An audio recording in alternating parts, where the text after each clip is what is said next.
Hello नमस्कार श्री स्वामी समर्थ। स्वागत आहे तुम्हा सगळ्यांचं माझ्या यूट्यूब चॅनलवरती। आजचा दिवस तुम्हा सर्वांना खूप छान सुखाचा आणि समाधानाचा जाऊ देत हीच मी स्वामींच्या चरणी प्रार्थना करते आणि आजच्या या नवीन व्हिडिओला सुरुवात करते। पण त्या अगोदर तुम्ही माझ्या चॅनलवरती जर नवीन असाल तर चॅनलला पण लगेच सबस्क्राइब करा आणि कमेंटमध्ये श्री स्वामी समर्थ लिहायला अजिबात विसरू नका। 25 जुलै पासून पवित्र श्रावण महिन्याची सुरुवात झालेली आहे आणि आज 28 जुलैला श्रावण महिन्यातील पहिला सोमवार आलेला आहे। श्रावण हा हिंदू धर्मातील अत्यंत पवित्र महिना असून त्यातील प्रत्येक सोमवार म्हणजे श्रावणी सोमवार भगवान शंकरांना समर्पित असतात। या दिवशी सर्वजण उपवास करून भगवान महादेवांची पूजा करतात आणि शिवामूठ अर्पण करत असतात। शिवामूठ ही परंपरा प्रत्येक सोमवारी वेगवेगळ्या धान्यांनी पूर्ण केली जाते, जसं की पहिल्या सोमवारी तांदूळ, दुसऱ्या सोमवारी तीळ आणि तिसऱ्या सोमवारी मूग आणि चौथ्या सोमवाराला जवस। तर ही धान्य शिवलिंगावरती अर्पण केल्यामुळे धनधान्याची समृद्धी, मनोकामना पूर्ती आणि आध्यात्मिक शांती आपल्याला मिळते। आज पहिला श्रावण सोमवारी महादेवांना शिवामूठ म्हणून तांदूळ अर्पण करायचे आहेत आणि त्यामुळे भगवान महादेव आणि माता पार्वती यांचा आशीर्वाद हा आपल्याला प्राप्त होतो। त्यामुळे आपल्या घरामध्ये सुख, शांती, समृद्धी नांदत असते। या श्रावण महिन्यामध्ये भगवान महादेवांना त्याचबरोबर भगवान महादेवांच्या भक्तांना आशीर्वाद देण्यासाठी पृथ्वीवरती येत असतात आणि म्हणून श्रावण महिन्यातील प्रत्येक सोमवारी व्रत करून महादेवांची पूजा केली जाते। तसेच काही प्रभावी उपाय, सेवा, उपासना सुद्धा केल्या जातात। तर आजच्या व्हिडिओमध्ये तुमच्यासोबत मी एक अतिशय प्रभावशाली असा उपाय शेअर करणार आहे। तर आज पहिला श्रावण सोमवार आहे। संध्याकाळी दिव्याखाली ठेवा ही एक वस्तू, त्यामुळे साक्षात महादेव प्रसन्न होतील आणि फक्त एकच दिवसात कितीही कठीणातील कठीण इच्छा ही तुमची महादेव पूर्ण करतील। तुमच्या घरात धनधान्य, संपत्ती, पैसा हा कधीच कमी पडणार नाही। तर अशी कोणती वस्तू तुम्हाला संध्याकाळी दिव्याखाली ठेवायची आहे, कोणत्या वेळेत हा उपाय करायचा आहे, याबद्दलची संपूर्ण माहिती आजच्या या व्हिडिओमध्ये मी तुमच्यासोबत शेअर करणार आहे। त्यामुळे व्हिडिओ हा स्किप न करता शेवटपर्यंत नक्की पहा, जेणेकरून तुमच्यापर्यंत योग्य ती माहिती पोहोचेल। आणि तुम्ही माझ्या चॅनलवरती जर नवीन असाल तर चॅनलला पण लगेच सबस्क्राइब करा आणि बेल आयकॉनला पण प्रेस करा, म्हणजे मी जेव्हा कधीही नवीन व्हिडिओज अपलोड करेन त्याचं नोटिफिकेशन सर्वात आधी तुम्हाला मिळेल आणि तुमचा एकही व्हिडिओ हा मिस होणार नाही। तर आजच्या व्हिडिओमध्ये तुम्हाला मी जो उपाय शेअर करणार आहे तर हा उपाय आपल्याला सायंकाळी करायचा आहे। सायंकाळी तुम्ही प्रदोष काळापासून ते रात्री 9:30 वाजेपर्यंत हा उपाय कधीही करू शकता। प्रदोष काळामध्ये हा उपाय केला तर अतिशय उत्तम, कारण प्रदोष काळ जो आहे तर तो भगवान महादेवांच्या पूजेसाठी, सेवेसाठी आणि उपायांसाठी खूप शुभ मानला जातो। आणि म्हणून बरेच जण पहा या आज श्रावण सोमवारी प्रदोष काळामध्येच भगवान महादेवांची पूजा करतात आणि म्हणून या वेळेमध्ये हा उपाय जर आपण केला तर अतिशय उत्तम राहील।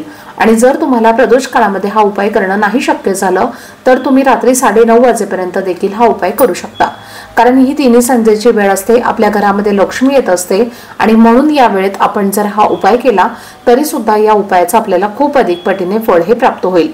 हिंदू धर्मशास्त्रानुसार आपण जेव्हा देवांची पूजा करतो तेव्हा दिवा हा नक्की लावतो, कारण दिवा हा ज्ञानाचा आणि प्रकाशाचं प्रतीक आहे। पूजेमध्ये दिव्याला विशेष महत्त्व आहे आणि ज्योतिषशास्त्रानुसार दिव्याला सकारात्मकतेचे प्रतीक आणि दारिद्र्य दूर करण्याचे साधन मानले जाते। आणि म्हणून आपल्याला हा उपाय जो आहे तर तो आपल्या घरामध्ये अखंड लक्ष्मी प्राप्तीसाठी, धनप्राप्तीसाठी करायचा आहे। हा उपाय जर तुम्ही श्रावण सोमवारी केला तर तुमच्या घरातील गरिबी, दरिद्रता ही घरातून निघून जाईल आणि साक्षात महादेव हे तुमच्यावरती प्रसन्न होतील। हा उपाय केल्यामुळे तुमच्या सर्व इच्छा, मनोकामना या देखील पूर्ण होतील। तुम्हाला प्रत्येक कामामध्ये यश मिळेल आणि तुमची अडकलेली कामं सुद्धा पूर्ण होतील। तर आणि तुमच्या घराची, मुलांची आणि पतीची अगदी भरभरून प्रगती होईल। आज तुम्ही जे व्रत करणार आहे तर त्या व्रताचं तुम्हाला संपूर्ण फळ देखील या उपायामुळे प्राप्त होईल। तर उपाय करण्यापूर्वी तुम्हाला सर्वप्रथम तुमच्या देवघरामध्ये एक दिवा लावून घ्यायचा आहे, म्हणजे दिवा प्रज्वलित करून घ्यायचा आहे, धूप, दीप, अगरबत्ती लावायची आहे आणि त्यानंतरच तुम्हाला हा जो दिवा मी सांगणार आहे तर तो लावायचा आहे। कारण जेव्हा आपण देवी देवतांना प्रसन्न करतो आणि त्यानंतर काही उपाय करतो तर त्याचं आपल्याला शीघ्र फळ हे प्राप्त होत असतं। हा उपाय करण्यासाठी तुम्हाला एक दिवा घ्यायचा आहे। दिवा तुम्ही कोणत्याही धातूचा घेऊ शकता, अगदी तुम्ही कणकेचा घ्या मग किंवा मातीचा घ्या किंवा स्टीलचा, पितळेचा, जो कोणताही दिवा तुमच्याकडे असेल तर तो दिवा तुम्ही घ्यायचा आहे। फक्त दिवा घेताना चांगला घ्या, कुठेही म्हणजे खराब झालेला, क्रॅक गेलेला, फुटलेला दिवा असा घेऊ नका, नाहीतर त्याचं फळ देखील आपल्याला तसंच मिळत असतं। हा दिवा तुम्ही घेतल्यानंतर त्यामध्ये तुम्हाला 2 वातींची मिळून एक जोडवात तुम्हाला लावायची आहे। त्याचबरोबर हे जीवाशिवाचं प्रतीक असते जोडवात, म्हणजे दुहेरी कापसाची वात तुम्हाला एकत्र करून तुम्हाला त्या दिव्यामध्ये लावायची आहे। त्यानंतर या दिव्यामध्ये आपल्याला शुद्ध गाईचं तूप घालायचं आहे। तूप नसेल तर मग तुम्ही तेल सुद्धा घालू शकता। यानंतर हा जो दिवा आहे तर तो आपल्याला एका प्लेटमध्ये ठेवायचा आहे। प्लेटमध्ये हा दिवा ठेवताना दिव्याखाली आपल्याला एक वस्तू ठेवायची आहे, ते म्हणजे तांदूळ। तर एक मुठभर तांदूळ जे आहेत, अखंड तांदूळ तुम्हाला घ्यायचे आहेत, कुठेही तुटलेले फुटलेले नसावेत असे मुठभर तांदूळ तुम्हाला अखंड घ्यायचे आहेत आणि त्या प्लेटमध्ये तुम्हाला ते ठेवायचे आहेत आणि त्यावरती तो दिवा जो आहे तर तो ठेवायचा आहे। आता तांदूळ का ठेवायचा आहे तर पहा, तांदूळ हे अतिशय पवित्र धान्य मानलं जातं आणि त्यामुळे प्रत्येक धार्मिक विधीमध्ये पूजामध्ये तांदळाचा हा उपाय आवर्जून केला जातो। त्याचबरोबर पहा, आज श्रावण सोमवारी मूठ जी आहे, शिवामूठ जी आहे तर ती तांदूळ असणार आहे आणि आपण श्रावण महिन्यामध्ये प्रत्येक सोमवारी विविध प्रकारच्या धान्यांची शिवामूठ जी आहे तर ती महादेवांना अर्पण करत असतो। आज पहिल्या सोमवारी तांदूळ आहे म्हणून आपल्याला मुठभर तांदूळ जे आहे तर ते घ्यायचे आहेत आणि ते प्लेटमध्ये ठेवून त्यावरती हा दिवा जो आहे तर तो ठेवायचा आहे। त्यानंतर दिवा तुम्हाला घेऊन तुमच्या घराजवळ जिथे बेलाचं झाड आहे तर तिथे त्या बेलवृक्षापाशी तुम्हाला जायचं आहे आणि तिथे तुम्हाला त्या वृक्षाला एक लोटा जल पाणी अर्पण करायचं आहे आणि त्यानंतर तिथे तुम्हाला हा दिवा जो आहे तर तो प्रज्वलित करायचा आहे। तर पहा, साक्षात या बेलवृक्षामध्ये भगवान महादेव वास करत असतात। महादेवांची पूजा ही बेलपत्राशिवाय देखील पूर्ण होत नाही। त्यांना बेलपत्र हे अत्यंत प्रिय आहे आणि म्हणून त्या वृक्षाला जल अर्पण करून तिथे हा दिवा तुम्हाला लावायचा आहे आणि या दिव्यामध्ये 2 अखंड फुलाच्या लवंगा देखील आपल्याला टाकायच्या आहेत। त्यानंतर या वृक्षाला आपल्याला 11 प्रदक्षिणा करायच्या आहेत। प्रदक्षिणा करत असताना ओम नमः शिवाय किंवा ओम श्री शिवाय नमस्तुभ्यम या मंत्राचा जप तुम्हाला करायचा आहे।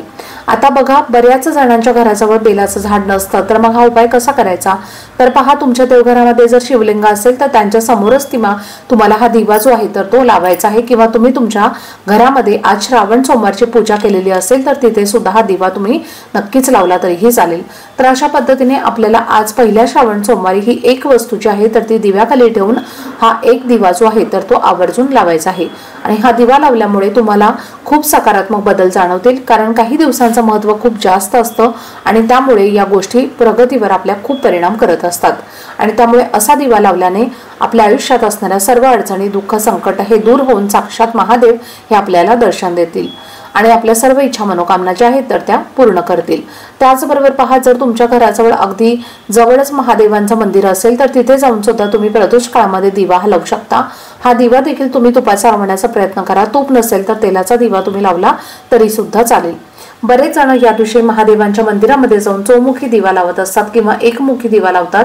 तर तुम्हाला जवळ असेल तर तुम्ही पण आवर्जून एक दिवा जो आहे तर तो नक्की तिथे लावा, त्यामुळे सुद्धा तुमच्या आयुष्यामध्ये खूप सकारात्मक बदल जे आहेत तर ते तुम्हाला होताना जाणवतील।